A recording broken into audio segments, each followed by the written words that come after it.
زه د ټولو اول د خپلو چې څومره کارکنان راغلي څومره ملګري دي انتهایی د دې ټولو شکریه ادا کوم خو موږ د خلکو زړونه ګټلي زه په دې فخر کوم انشاءالله چې د خلکو موږ له پوره کومه مینه راکړې دا زما د سیاست اولنی دا پیریډ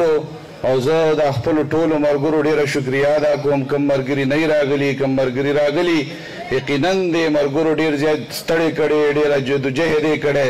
او انتهایی دیو په کم سخت حالاتو کې چې باجوړ کې کم حالات دي بدیو کې دیو مرګرو منډې کړې دي انسان بچاله صبر کې خو د دې بدلې دی الله پاک تاسو له درکې او ان شاء الله دا ورور به همیشه ستاسو سم دقه شانه بشانه ولاړي زمونږ د خدمت لارې زمونږ جدوجهد لارې دا به همیشه ان شاء الله موږ دغه شانتې یو بل سره منډه وو زمونږ قام دی زمونږ ولس دی او ان شاء الله دا دومره په کم مارجن یو قسم زه په دې فراوډ کوم په خپلو کارکنانو او په خپلو ملګرو او قوم چې چاله منډیټ ورکړی موږ د هغې احترام کوو بس قوم فیصله کړې ده موږ ته هم قابل قبول ده موږ سیاسي چې کومې خبرې وي هغه په خپل ځای خو موږ په خپل د وطن کې خپل قام لرو خپل یو بل سره رشتې لرو کو تاسو کتلی زه به هر پولینګ کیمپ له ورغلی یم ځکه چې به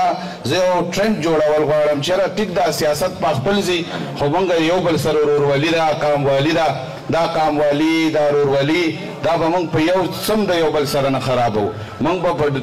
بعضو ډېرو خبرو انشاءالله یو موټی کیږو او دا ورور به ستاسو انشاءالله همیشه خدمت کوي کومو ځایونو کې انشاءالله کوشش به کوو چې په شریکه وګرځو د دې خلکو شکریه ادا کړو د دې خلکو په ما ډېر احسان دی انشاءالله په خپل زندګۍ کې په خپل ژوند کې به انشاءالله دومره څه کوم چې دا ستاسو منډې دا ترلې د دې بدله خو نشم خو انشاءالله تاسو دا ورور به آینده داسې کارونه کوي چې هر تاسو به انشاءالله فخر کوئ پراوډ به پې کوئ بلکل به نه ناامیده کیږئ زه چې تاسو ته ګورم زه هم انشاءالله زموږ څه یو پاور دی زموږ جماعت اسلامي همیشه د اقامت دین دپاره دلته د دې هلو ځلو دپاره د صف اول کردار ادا کړی زه د خپلو مشرانو چې انتهایی ډېر زیات دی زموږ سره ستړي کړي زه د ضلع د امیر په شکل کې جهان رشید صاحب په خپله زموږ سره څومره منډې کړي زه د دې هم ډېره زیاته شکریه ادا کوم چې څومره زموږ قیادت دی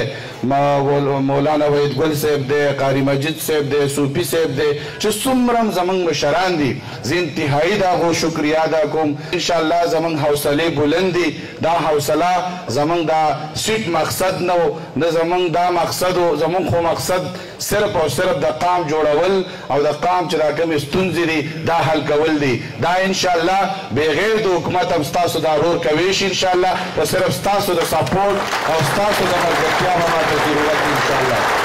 ما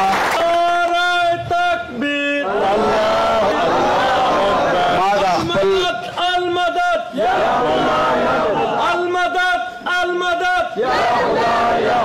ستاسو انتهایی شکریه ادا کوم څومره زموږ ووټران دي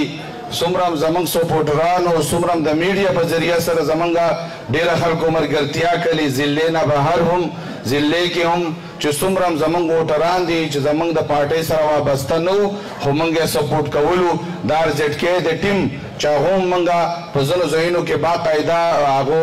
موږ له سپورټ راکړی د هغو هم انتهایی شکریه ادا کوم د ټولو ملګرو چې څومره ملګري زموږ سره په دې مهم کې په دې کمپین کې شریک وو د هغو د زړه د کومې شکریه ادا کوم